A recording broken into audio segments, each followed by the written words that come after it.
What do we know about water? Different sources give different numbers, and your brain is about 80% water. Your heart is about 80% water. Your entire body is about 80% water, and all of Earth is about 80% water. To be healthy and feel good, you want to drink about 80 ounces of water a day. There's actually a formula for this. It's half your body weight in pounds in ounces. So if you weigh 160 pounds, then you want to have 80 ounces of water a day. You want to drink filtered water.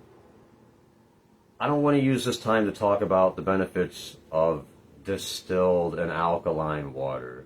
You can do that research on your own if you like. I do want to talk now about the research that Dr. Masaru Emoto did on water. Have you seen the movie or read the book, What the Bleep Do We Know? The movie is available on YouTube. I think you get a lot more out of reading the book. There's a lot of really interesting stuff in there, and some of it describes Dr. Emoto's research on water. When you bless and project good feelings into water, or just pour it into a glass that has good words on it, and then examine it, the water molecules are beautiful and symmetrical. When you put bad words on the glass that the water is in, and then examine the water, it looks like mud. If you search for Dr. Emoto's water experiments, lots of videos come up on this. Now, if the thoughts, feelings, and words that you use have this kind of effect on water, what kind of effect do you think the thoughts, feelings, and words that you use will have on your life? The best kinds of foods that you can eat are natural, raw, and water-based, like apples and avocados. It's usually best to remove the skin, because especially the way we're growing crops today, there's usually more bad stuff than good stuff in the skin. So if you're ever not feeling that great, drink some water. Drink a lot of good water. Have good thoughts and good feelings while you're drinking it. It's a good practice to feel gratitude whenever you're eating or drinking anything. You could think about the hundreds of people who have worked at getting that food or beverage to you with gratitude. The human life is basically air and water. So to have a good life, breathe deeply and drink lots of good water with good thoughts and feelings. Real Magic by Wayne Dyer. Reading number 21.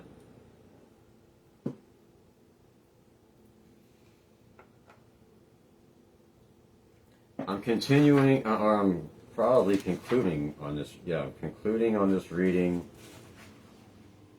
the 6 ways to create your own magical personality. First, it discusses your personality. Second, your talent. Then intelligence. Then your habits and customs. 5 is your aging, and 6 is your emotional health. Then I'm going to get into your relationships to your own death. Okay, 6, your emotional health. You have infinite possibilities for how you can live emotionally. Okay, here comes a siren, so I'm going to pause my recording, drink some water, and activate Do Not Disturb on my phone while I have compassion for whoever's being helped and gratitude for whoever's helping. Do not disturb.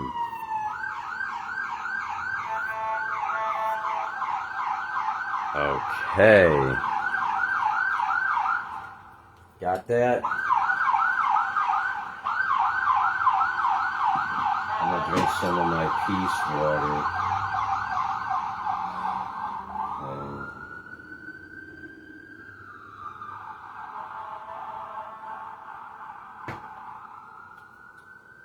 All right.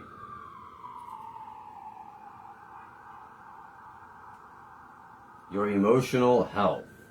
You have infinite possibilities for how you can live emotionally. The problem with most of us is that we have restricted ourselves to only a very few choices in the emotional realm of our humanity. When you experience fear, for example, your mind is capable of literally producing molecules that show up as adrenaline. Yes, a mental impulse produces something in your body that is of the physical world.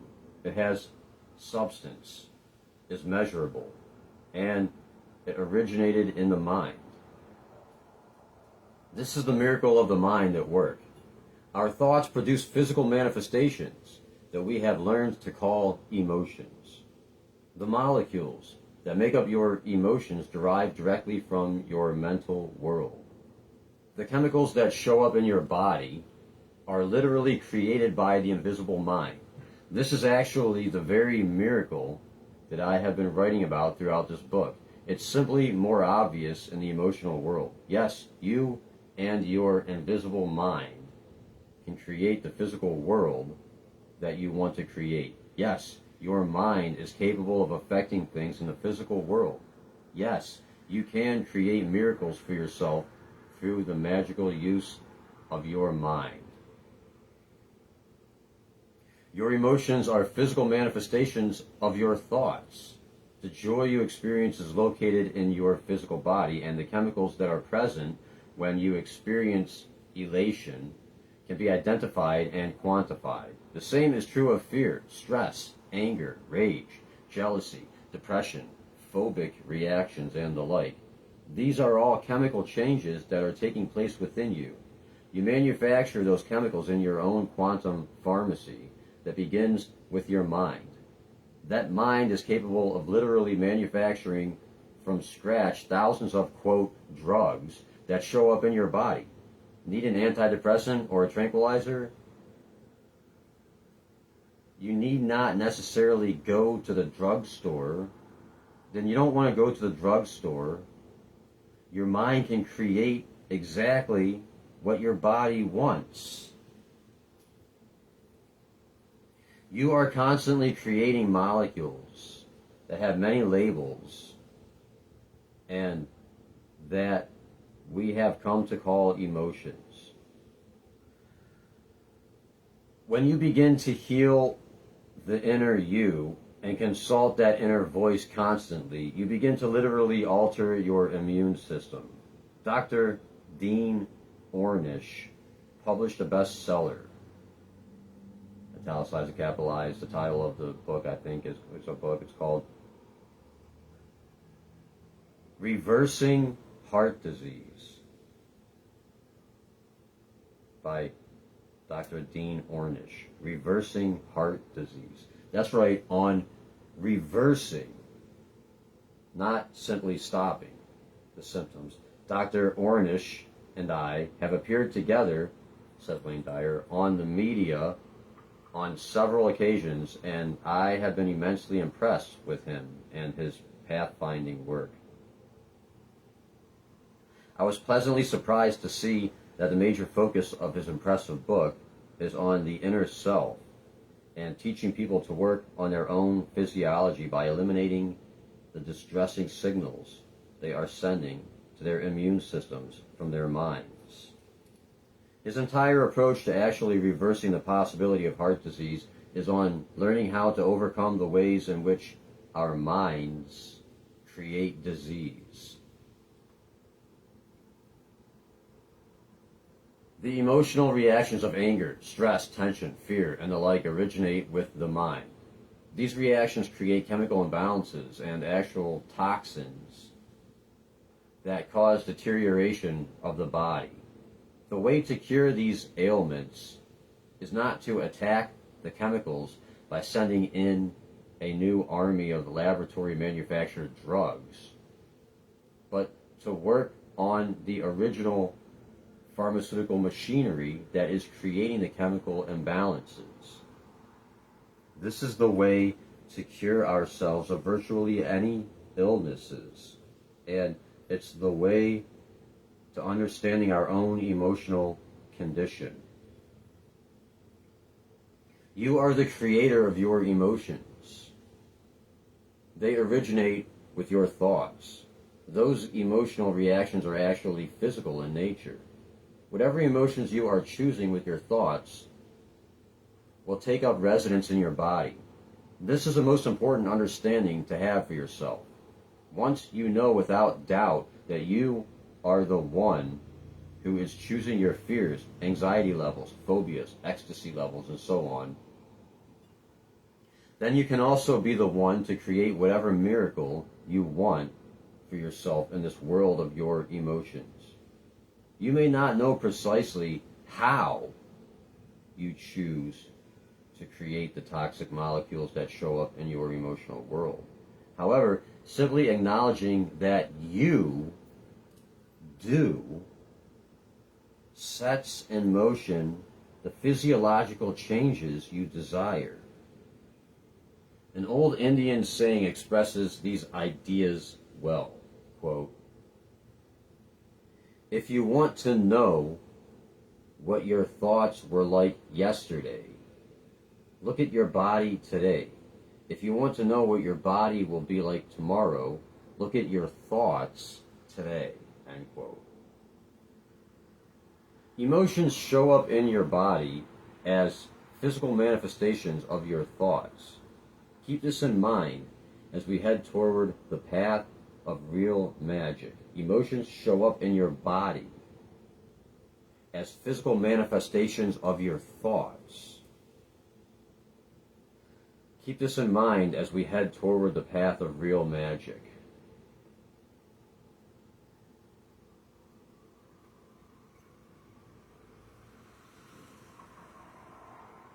The bottle I just drank out, the glass bottle I just drank water out of, I painted peace all over it. Peace. Largely wrapping all around it. Peace.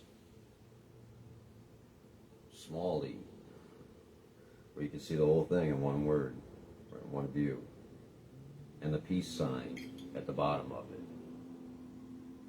Peace. Having some peace water.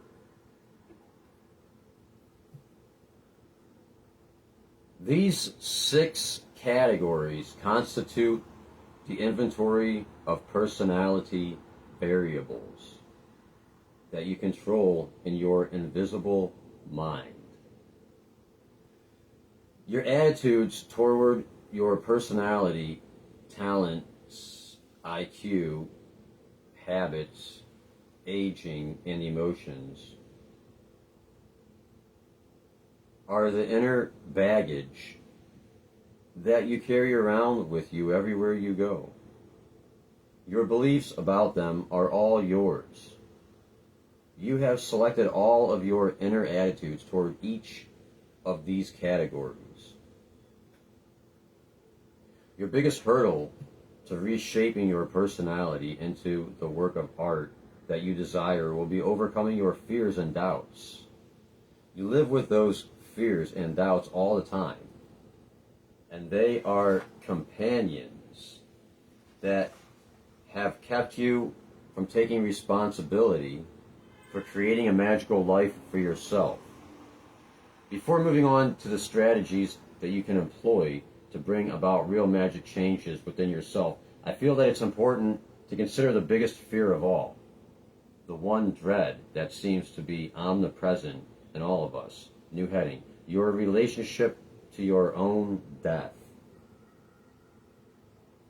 One thought that you carry around with you for all of your life beyond early childhood is the awareness of your own death.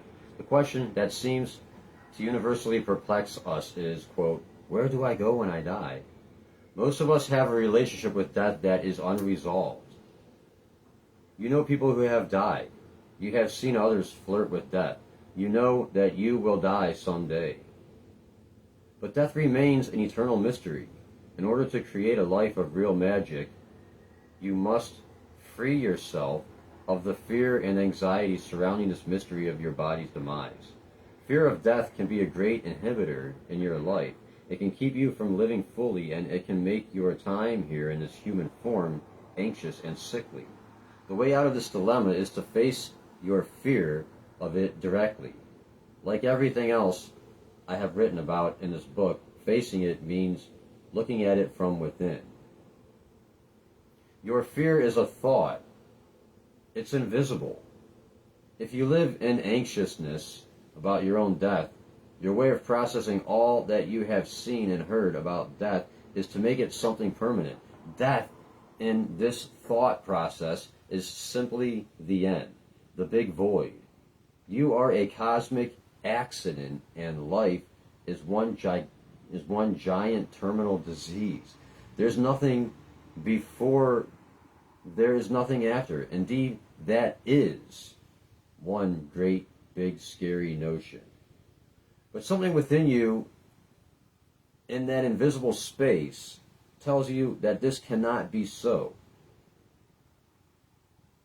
You know there's a part of you that is immune to death, since death refers to endings. Your invisible, dimensionless soul is not subjected to such delineations as beginnings and endings. You know that your life itself is invisible, and that it's simply located in your physical body. It's this awareness that you must become familiar with in order to transcend your fear of death. There's an essential immortality that is the birthright of every human being. To grasp this, you must begin to refute your total identification with your body. Every holy spiritual teacher, and some who have not been so holy for the large part of their lives, has given us this message. The Bhagavad Gita speaks of this life in these words. Insert. As a person abandons worn-out clothes and acquires new ones, so when the body is worn out, a new one is acquired by the capital S, self, who lives within. I replaced the word man with person. I'm going to read it again. As a person abandons worn-out clothes and acquires new ones, so when the body is worn out, a new one is acquired by the capital S, self, who lives within.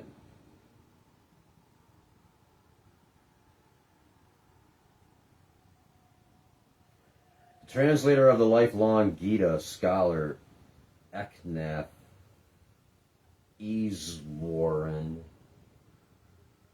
says of these words in the Gita, insert, to such an enlightened being, ... death is no more traumatic than taking off an old coat. Life cannot offer any higher realization. The supreme goal of human existence has been attained. The man or woman who realizes God has everything and lacks nothing. Having this, one desires nothing further. They cannot be shaken by the heaviest burden of sorrow. Life cannot threaten such a person. All it holds is the opportunity to love, to serve, and to give. End quote. Think about what Iswaran is saying here and what the Gita is telling us. The supreme goal of human existence is attained when we become peaceful with our own immortality and view death not as an ending or a punishment, but as an awakening, a reward, a return to the infinity that surrounds our parentheses in eternity. I want to add here real quick, it's also good to think that if you lead your life with good morals and good wills and if you lead a good life, you'll have a good afterlife, okay? If you lead a good life, it's also good to feel that if you lead a good life, you'll have a good afterlife.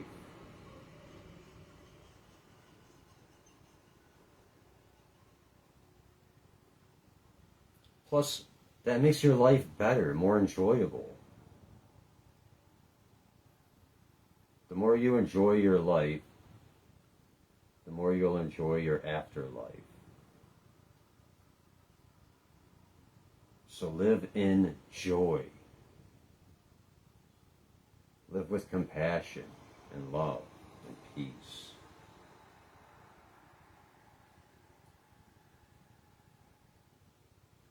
Back to the book.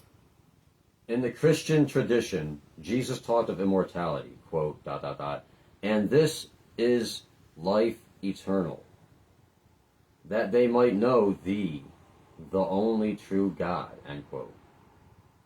Every tradition speaks of coming to know one's own immortality by achieving a spirituality and sense of purpose. In all the ages of human existence, I'm just going to replace the word man with human existence. In all the ages of human existence, from the beginnings of recorded history in every human tradition, there have been similar beliefs about immortality. They have all believed that there exists an invisible world that is a part of every single human personality, and that the purpose of life in one's physical body is to discover God, or however you want to spell that which signifies the invisible intelligence that suffuses all life. Hearing me talk about it, or having spiritual masters convey it to you through their various religious traditions, will not make your anxiousness go away. You must come to know it within, and that is something that you can achieve yourself. Although I have quoted some of the spiritual traditions and left out hundreds more because of space limitations, you might also be interested in the words of someone who has had no religious training. In fact, his entire life was spent in very non-spiritual pursuits. He had been a linebacker, a tough street kid, a self-confessed cocaine addict for many years, and generally a guy who had very little regard for matters spiritual. His name is Gary Busey, an American actor best known for his portrayal of Buddy Holly in the film about the rock and roll star who died at the age of 22. I don't know about that. Was Point Break made before this book was made? I don't know. I love the movie Point Break myself. The original one. Okay, whatever. In 1988, Gary Busey was riding his motorcycle and was nearly killed in a severe accident in which he received head injuries that put him at death's door. The following words are Gary's from an article by Luane Lee that appeared in the Long Beach Press on February 28, 1991. Insert. The great tragedy is not death, but what dies within you when you are alive. The second part of my life started on December 4, 1988. I crossed to the other side. I went to a room full of lights. I was just the cord that lives within my spinal column, which houses the soul. I had 3 plates of light come up to my face and tell me I was in a beautiful place of love, and I was love. I could go with that energy there and leave this body, or I could go back to this body and resume my destiny. It was my choice, end quote. This is not the talk of a New Age guru, but a brawny Texan who lived life on the raw edge all of his life up until his encounter with the other side. Today, the journalist describes him as tranquil, thoughtful, and not trying to impress or convince. To his detractors who find his transformation unbelievable, he responds, insert. It doesn't have anything to do with believing. The truth goes beyond belief. It happened. I have nothing to say but that. I was there. Whether one believes it or not doesn't matter because it's the truth, end quote. And this former junkie, whose language was once sprinkled with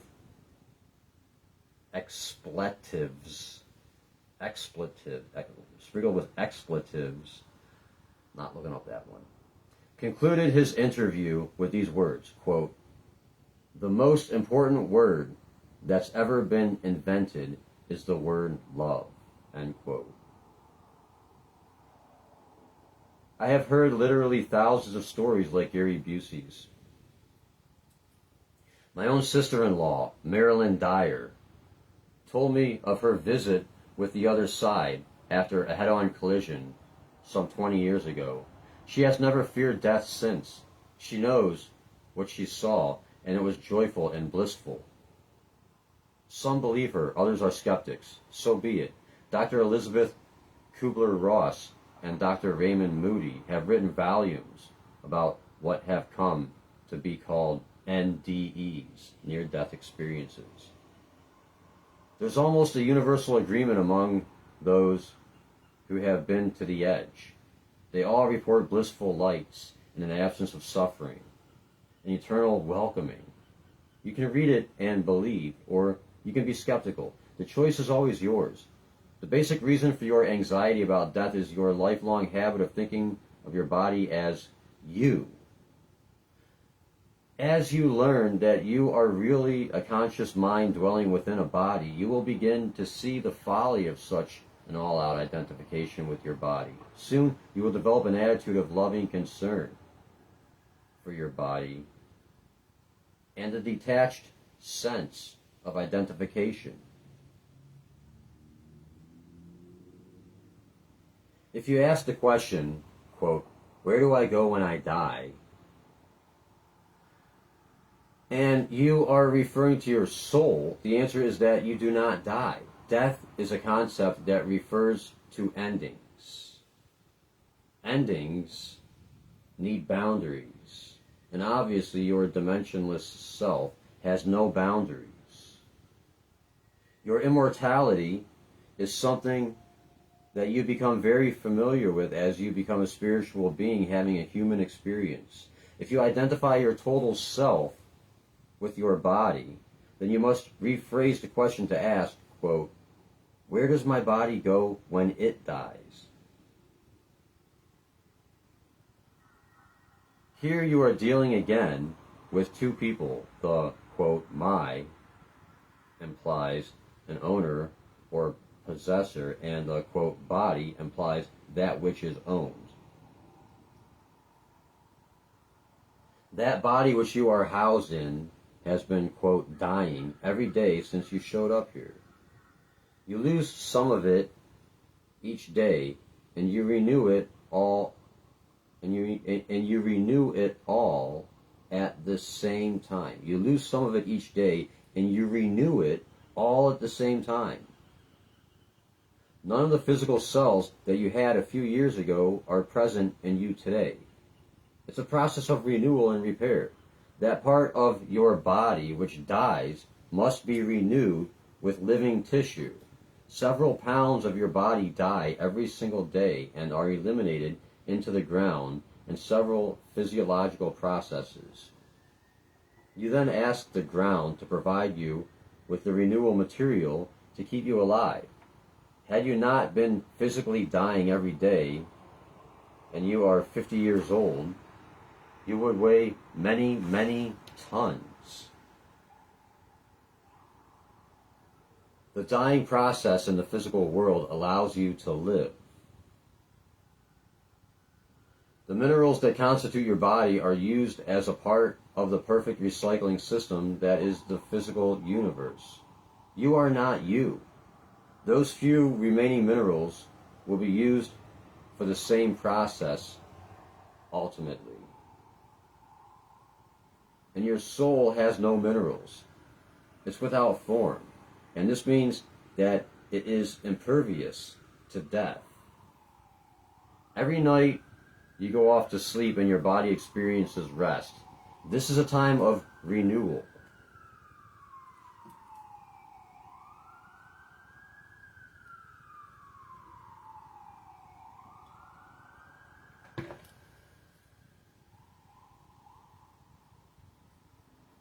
Thank you.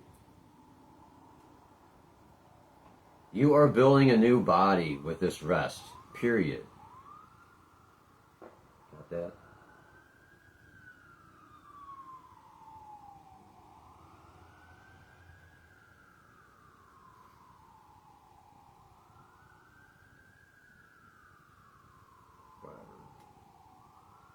You do this because you are worn out from all of your activity during the day.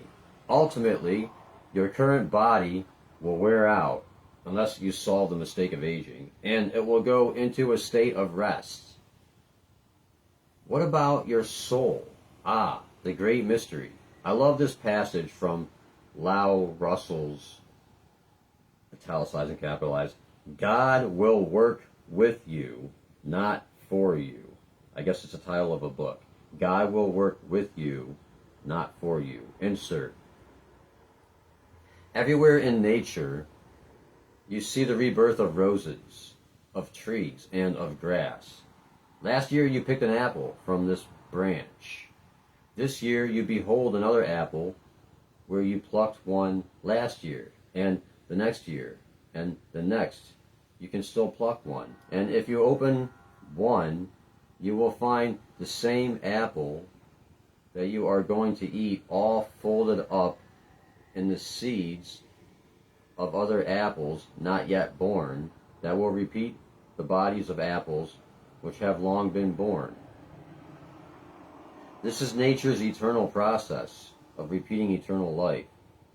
She divides eternal life into eternal repetitions of life.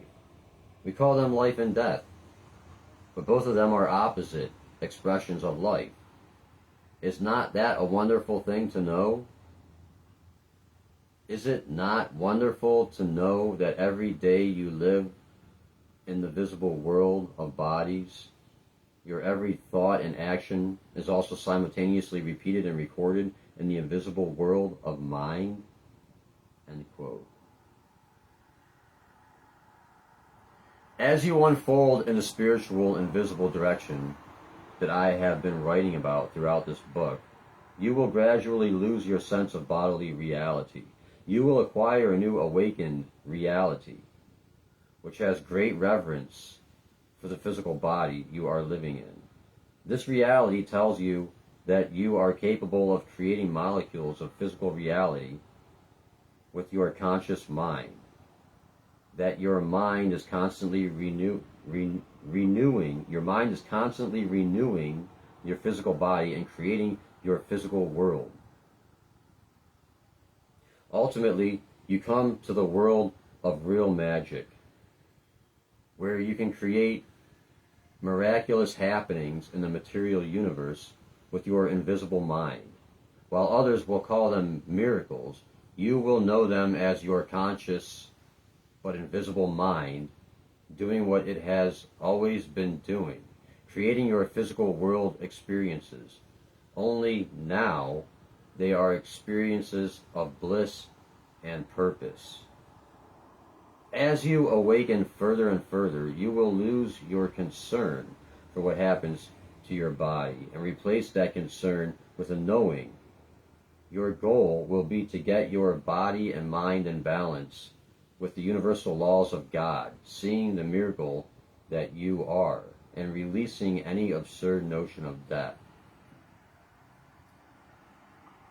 See the miracle that you are.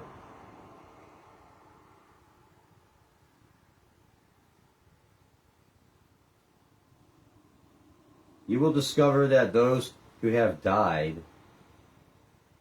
are not gone at all. They are simply renewing themselves, just as you have been doing. New heading: putting real magic into your personality.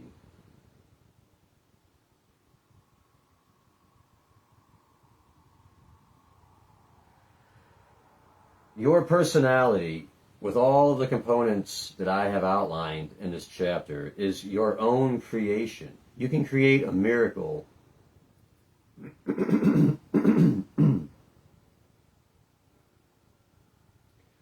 you can create a miracle in yourself by making that personality all that you are capable.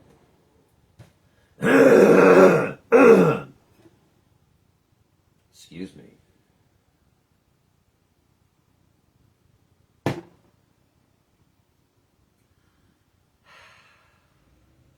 Got that. A miracle like yourself. You can create a miracle like yourself.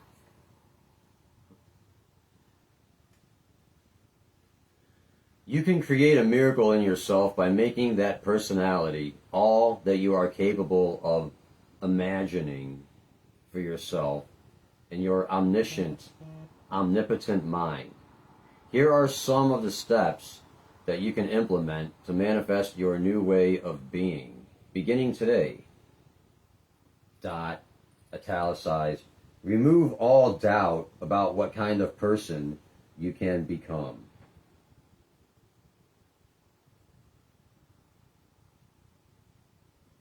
This is a mental world that you live in. Everything that you know about yourself as a physical being corresponds to a mental equivalent or a belief you are holding. If you perceive shortcomings in your personality, then it's because you have the mental equivalent of a shortcoming in your belief system. This is called doubt. Constantly remind yourself that all that you have become is the result of all that you have thought, your intellect, levels of confidence, talents, fears, habits. All are physical world manifestations of a mental equivalent. The way to change those mental equivalents is by thinking quietly, constantly, and persistently of the kind of person you truly want to become. Think quietly, constantly, and persistently of the kind of person you truly want to become. These thoughts will become the seeds that you plant in the physical world. You will ultimately create molecules in your physical world that correspond to the mental images you have. Just as you create ulcer molecules with your thoughts, you can create what you desire if you remove doubt and replace it with belief and knowing. More than believe, know.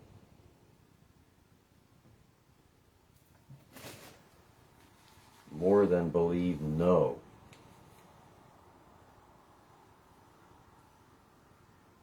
Dot, italicized. Stop using sentences in your material world that reflect what it is that you do not want to be.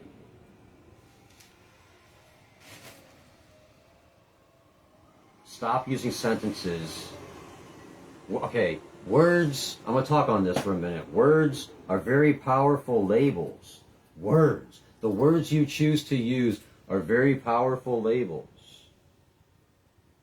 Because a word is the beginning of a thought, and the thought is the beginning of a feeling. Your words produce your thoughts produce your feelings produce your actions, and everything else that comes into your life. Your thoughts and your feelings bounce off of each other and contribute to each other. If you're feeling bad, have better thoughts. Change it by change your feelings to good by having better thoughts. And then you'll have better feelings. And then you'll have a better life. There's cultures out there, I think mainly in India and in the Far East, where they don't have words like hate, jealousy, fear. And they have much healthier, happier, longer lives. Simply because they don't know those words.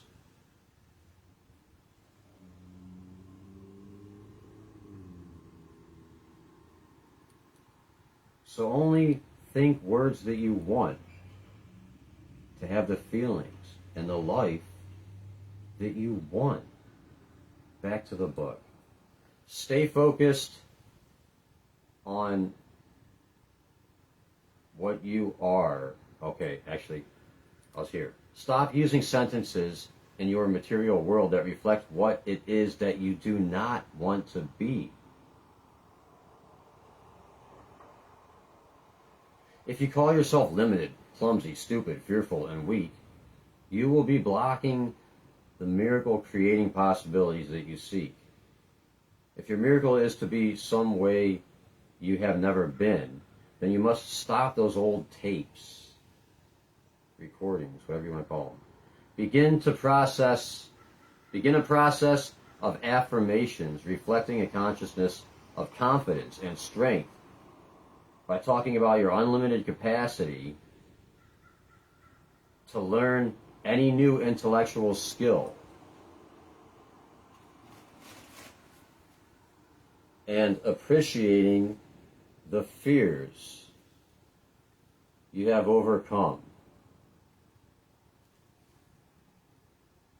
Begin through knowing a process of affirmations. And I like to use the word incantations instead of affirmations, because if you're just saying it over and over again to yourself, this is me talking off the book, then it's not going to do anything. You have to actually feel it. When you feel it, it becomes an incantation or a magical spell that you cast on yourself. When you're feeling it, the feeling is the secret of Ogami. Begin a process of affirmation. Begin a process of incantations with knowing involved. Reflecting a consciousness of confidence and strength by talking about your unlimited capacity to learn any new intellectual skill and appreciating the fears you have overcome.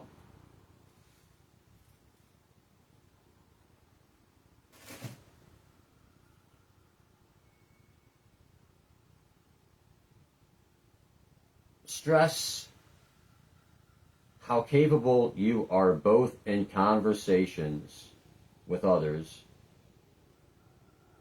and to yourself. Remember, what you think and talk about expands into action. If you're talking about your weaknesses and defending them, then you must be thinking about them as well. Keep in mind that what you are saying to others, even in what seem to be insignificant ways, are reflections of that inner mental equivalent. If you want confidence to expand in your life, you must speak of your confidence and mention examples of that confidence. If you want fearfulness to expand, then tell others about those fears and all of the gory details that will keep convincing you of your weaknesses. It may seem oversimplified, but it's the way to create a real magical transformation in your personality. Keep that zone of self-assuredness in your mind and practice letting those new miraculous thoughts develop their material equivalent in your daily world. Italicized. Stay focused on what you are for rather than what you are against.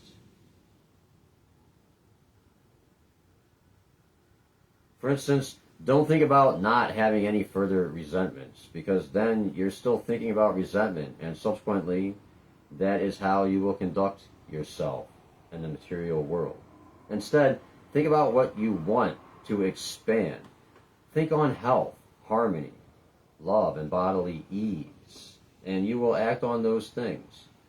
If you think of yourself as lacking in their talent or intellect, don't say, quote, I will not think of myself as ignorant or talentless, because then you're thinking about ignorance and strengthening the mental equivalent of limitations.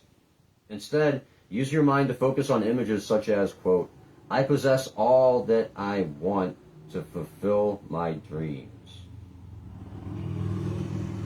I am limitless and a part of the perfection of this physical world. I am not a mistake. I am a divine necessity.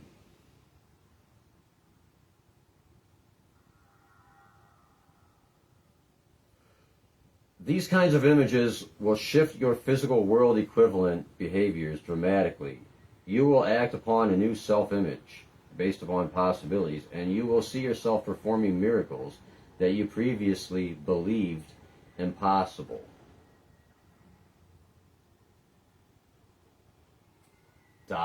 Italicized. Remind yourself daily that you are a purposeful being.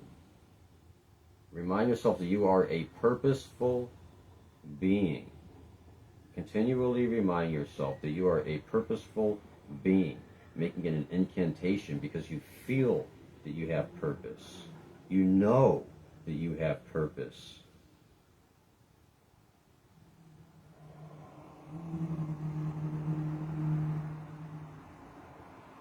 When you're living on purpose, giving of yourself in a blissful way, your personality will reflect that bliss. You will manifest the necessary talent and intellect to fulfill your purpose. It will not require a struggle or a detailed worksheet of goals and objectives. Your ability to manifest changes in your own personhood is already intact. Let me try that again. It says, your ability to manifest changes in your own personhood is already intact. You are not going to acquire intelligence, talent, skills, and confidence from outside of yourself. These are components that already reside within you. What you want to do is shift to a purposeful state, a state in which you feel inspired and significant. When this is your state of mind, then all that you want in the way of personality characteristics will surface. Remember that neither your family nor your culture gave you your personality. You created it. You have manifested precisely the personality that was required to take care of your life's work up to this point.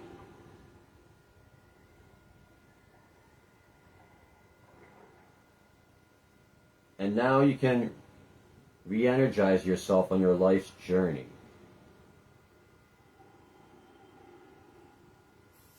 You do not have to continue to relive and reuse those old variables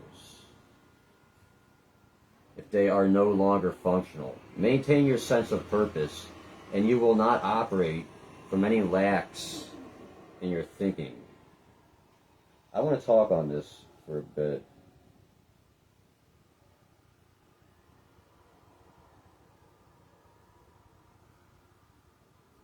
This existence that you're currently living in on Earth, in this body that you're currently using, is what you could call Earth School. Whatever you want to call your spirit is using this body to become better. We're all different. That's what makes life great. And whatever you determine that your purpose is,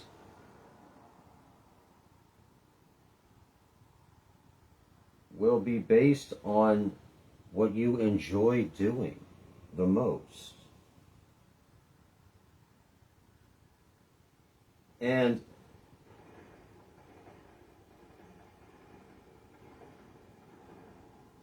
if you believe that your purpose here on earth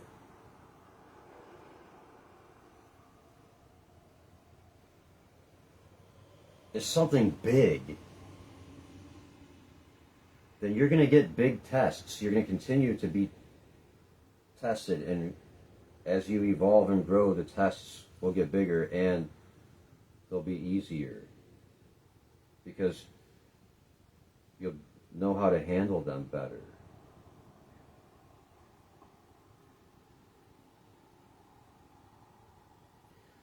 So whenever you feel bad, a good thing to do is to appreciate that, because you know that you're growing. Anxiety is the emotion of growth.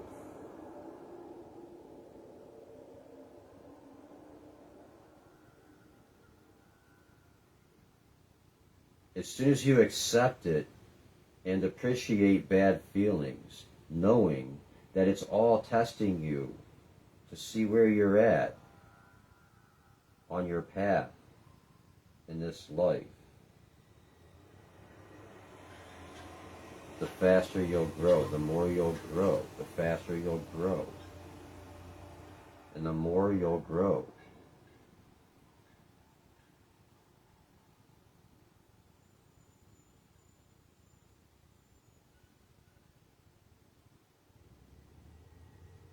And that's the main thing that we're here to do, is grow. Like everything that's alive, the main purpose of life is to grow. If you're not growing, you're dying. So what do you want to do? Die or grow?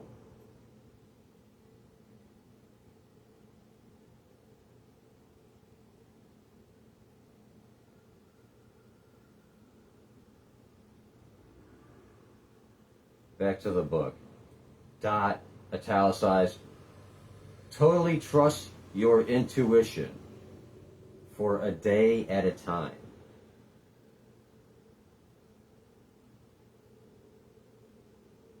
Your inner voices will your inner voices will insistently let you know that you have the necessary ingredients to get your life to bliss. Your invisible silent conversations will have the allure of a debate.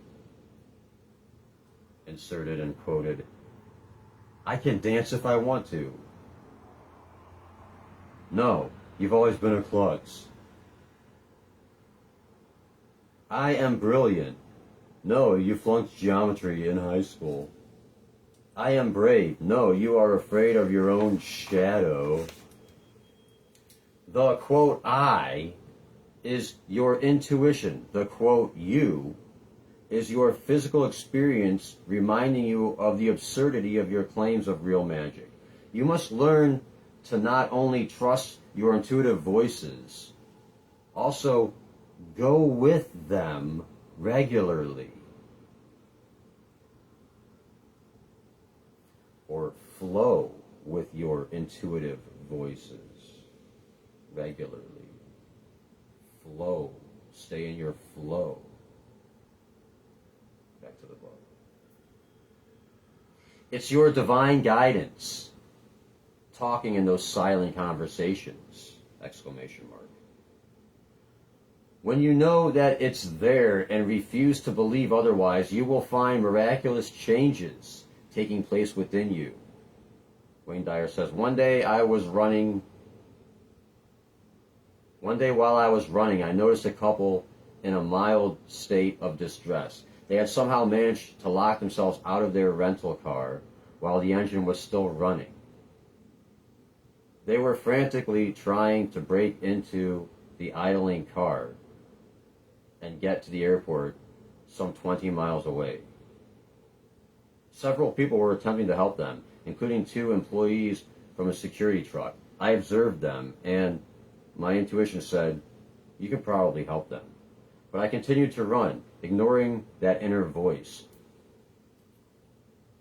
On the way back from my run, 40 minutes later, the couple, along with the same small crowd, were still unsuccessfully attempting to gain entry to their idling automobile. I ran past them again, and that inner voice was even stronger. Go back. I am sure that you can help them to solve their problem. I ran about 100 yards farther, and then I could no longer ignore my inner pleadings. I went back to the car, told the woman who was in a state of panic that I could open her car, since this had happened to me several times. I had no idea what I would do, but I knew that I was there to help them, and that I could do it. They had been using a bent clothes hanger in an attempt to catch the door lock, which was smooth and tapered, designed to repel such invasions. I told the woman, your car is running. You have the power locks. So we went to touch the power window button with a long stick. I turned around, and there was the perfect stick right there on the ground. I took my room key and wedged the window open just enough, and she put the stick down the opening and just managed to touch the right button. The window magically opened, and they were on their way to the airport. I left that scene awed by the power of my intuitive voice, and with a new commitment to never ignore that inner voice. It was strong and clear. Quote, your purpose is to help. You will be guided on what to do. Go there and use your intention to help manifest a miracle for those people. That's why you are here in the first place. Unquote. I have no idea who those vacationers on Maui were, but I know that I am connected to them in a spiritual way. My inner voice, my intuitive divine guidance provides me with an opportunity to manifest skills that I often don't even know I possess. When I arrived on that scene and announced myself as an expert on getting into locked cars, I was as surprised as they were at my words. But somehow I knew that I could help. And sure enough, all that I needed was there. I didn't have to go to locksmith school. I already had the necessary talent and skills to fulfill my purpose. Dot, italicized, know that there is a secret buried deep within your invisible self.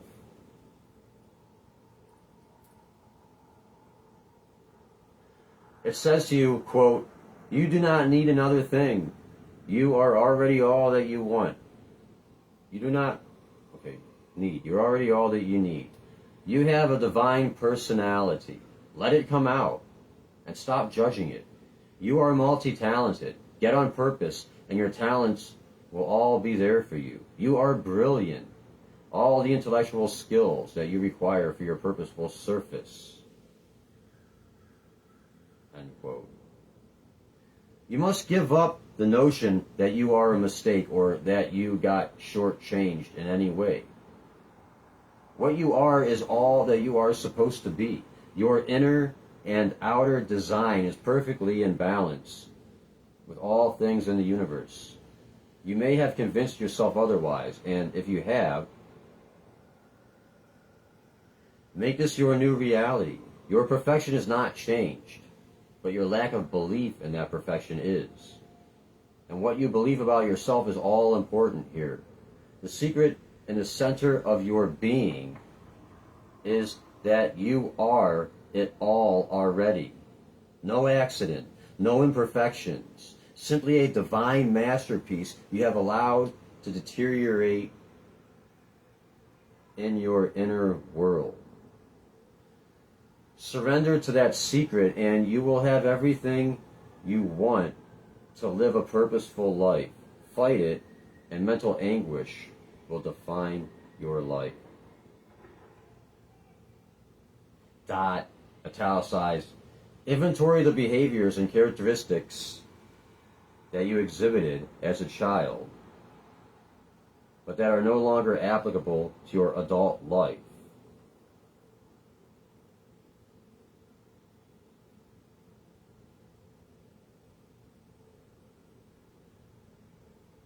You sucked your thumb. Now you know better. You struck out at your siblings when frustrated. Now you know better. This is a reminder. Today I forgive everyone who has wronged me. I thank them for helping me become emotionally stronger, and I forgive myself for judging them. This is a reminder. Today I forgive everyone who has wronged me. I thank them for helping me become emotionally stronger, and I forgive myself for judging them. And I forgive myself for judging them. You dribbled food down your chin and stuck your fingers in the chocolate cake. Now you know better. You wobbled and fell when attempting to walk. Now you know better. You were puzzled by fractions and decimals. Now you know better. This list could go on for volumes. Keep those words. Now you know better. Now you know better. Now you know better. Keep those words high in your consciousness.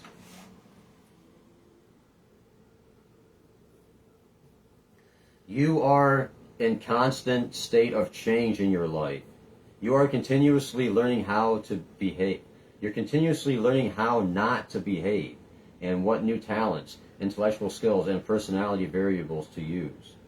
The old ones no longer work. Certainly you have learned by now not to hit your sister when she takes your things. You don't defend your behavior with sentences like, quote, I've always been that way. I'm just an aggressive person by nature. Now you know better. Use this awareness for developing other aspects of your personality. The key word in this awareness is know. Know. You no longer doubt, you know better.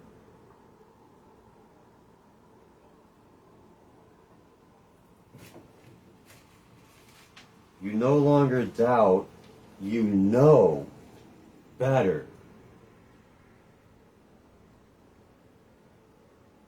You have replaced that old behavior with a knowing. Know now. You will continue to make this kind of replacement throughout your life when you're on a spiritual path. Today I know better.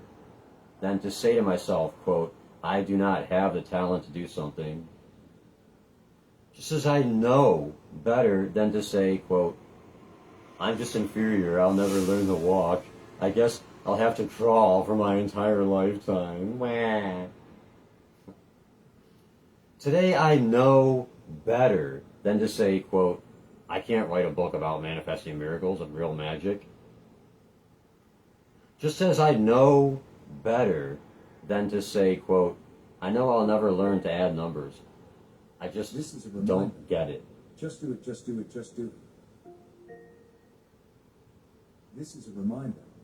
Just do it, just do it, just do it. Today I know better than to say, I am afraid of new challenges. Just do it, just do it. Just as I know better than to say, quote, I am afraid of the boogeyman when the lights go out.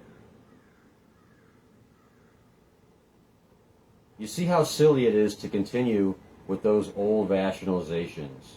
You know better.